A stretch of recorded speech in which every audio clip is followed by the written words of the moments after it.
mase kuthiwa uboshiwe uqala epolice station ulale phansi njengoba kubanda kangaka. Unomqamelo ney'ngubo zakhona gcwele igazi, amaphoyisa kade bashaya abantu, yabona.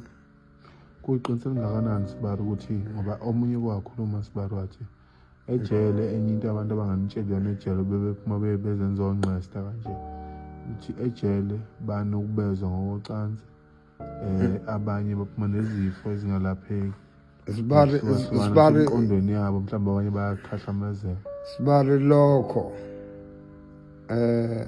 okusho amadoda mayehleli wodwa ngizokulinganisela njengaseVarsity University angithi.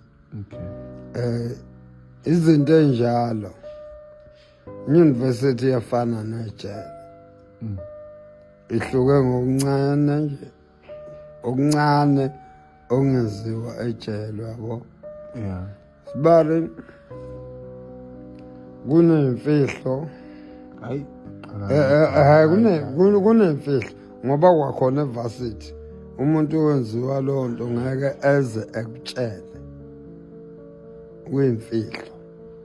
Usho ukuthi Sibari nje sikhuluma la kungenzeka sikhuluma nawe ngomunye wabantu abakuba nokubezela.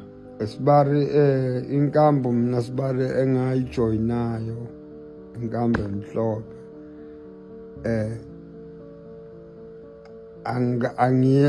lokho akwenziwe enkambeni emhlophe. Ukuhlehla kancane ngemazwini akho kade waqeda wakhuluma manje. Uthe umuntu owenziwa lento imfihlo ithi ngeke sekutshena. Kungenzeka nje wena ungitsheni nje kungenxa yokuthi uhleli phezu kwemfihlo. Sibari sengutshela inkambo engikuyona into engenziwa nami akaze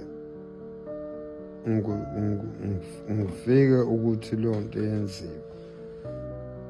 Sibari zikhona-ke ezinye iy'nkambo ey'gcwele la emhlabeni. Iyiphi leyo nkambo?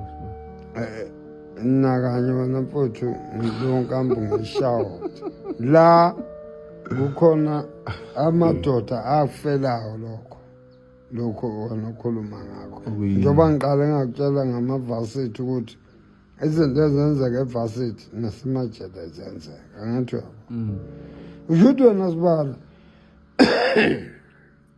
i-26 lafela imali nensano nogwayi nomsebenzi eminingi nje shofa.